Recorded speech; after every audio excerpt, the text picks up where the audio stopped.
उत्तर प्रदेश के जनपद बदायूं के विकास भवन सभागार में आज उत्तर प्रदेश सरकार के 9 वर्ष गांठ पूरी होने पर वहीं आज उत्तर प्रदेश सरकार की मंत्री गुलाब देवी बदायूं पहुंची और उन्होंने सरकार की जन कल्याण योजनाओं के बारे में बताया।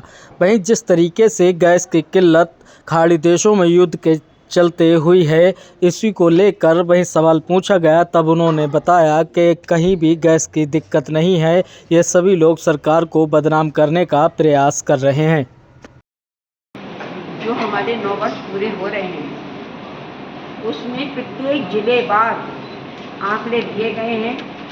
हमने बदायूं के बारे में सभी जितनी हमारी परियोजनाएं चल रही हैं उनके बारे में बताया कि कितने विस्तार से जनता के हित में कार्य किया जा रहा है, और ये बताने में भी हमें हर्ष हो रहा था और गर्व भी हो रहा था और आश्चर्य भी हो रहा था कि इतनी योजनाएं हमारी चल रही हैं और जनता के हित में इतना कार्य किया गया है 9 साल में, ये एक आश्चर्यजनक है।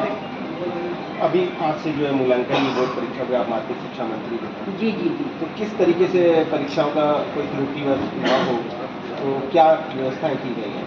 देखो, ये विश्व का सबसे बड़ा विभाग है जिसमें 53,37,778 बच्चों ने नामांकन कराया और 8,033 हमारे परीक्षा केंद्र बनाए गए। अब जो हमारा मूल्यांकन केंद्र बनाए गए हैं वो 249 बनाए गए, जिसमें हमारे 1.5 लाख मूल्यांकन में अध्यापक जो हैं वो भाग लेंगे। 1.5 लाख भाग लेंगे और हमारे 50 लाख छात्र जो हैं उनकी कॉपियां, लगभग 3 करोड़ कॉपियां जो हैं जांची जाएंगी। और ये कॉपियां जो हैं वो 18 मार्च से 1 अप्रैल तक ये कार्य हमारा पूर्ण हो जाएगा। इस बार भी विधिवत जिस तरीके से सत्र शुरू होता है, इस बार भी वैसे ही शुरू होगा या कुछ देरी? जैसे शुरू होता था, पिछली बार हुआ था, वैसे ही शुरू होगा।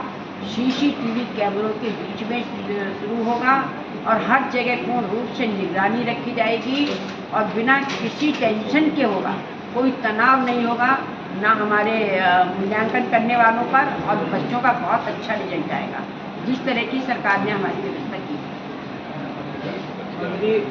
अभी गैस की बड़ी समस्या चल रही है और आम जनता को ये गैस वाले बड़े लोगों के घर की महिलाएं लाइन में लग के खड़ी होती हैं, क्योंकि आज से 1 महीने पहले वो अपने आप बुक कर देते थे, तब KYC की आवश्यकता नहीं थी। जब जरूरत है तो KYC के लिए उन महिलाओं को लाइन में लगाया जा रहा है, उन पुरुषों को जबरदस्ती सरकार के लाइन लगा के दिखा रहे हैं कि अव्यवस्थाएं हैं।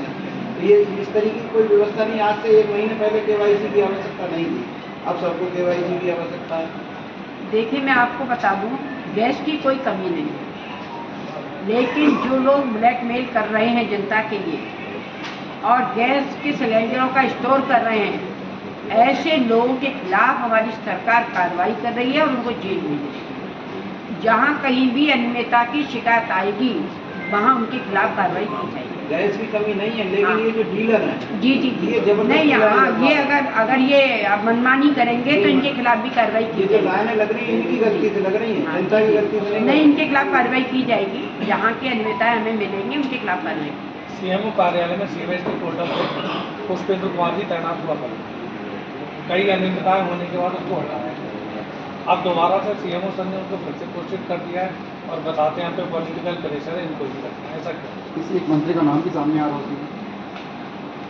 देखो, इसके संबंध में मैं आपको इसलिए कुछ नहीं कह सकती क्योंकि कोई भी गलत व्यक्ति, उसकी सिफारिश हमारा कोई मंत्री नहीं कर सकता। भारतीय जनता पार्टी का एक कार्यकर्ता सही बात कहने में भी झिझकता है तो गलत किसी भी कर्मचारी को या अधिकारी को रखवाने की सिफारिश नहीं कर सकता। अगर वो ये कह रहे हैं तो ये गलत कह रहे हैं, उन्हीं की इच्छा से कोई अधिकारी रखा गया है तो उन्हीं की इच्छा से रखा गया होगा, हमारा कोई मंत्री कुछ नहीं है। तो इसकी कोई जांच कराई जाएगी CMO ने किसके? अगर इस तरह की कोई बात हमारे सामने आती है तो हम निश्चित रूप से जांच करेंगे। दूसरा, आपका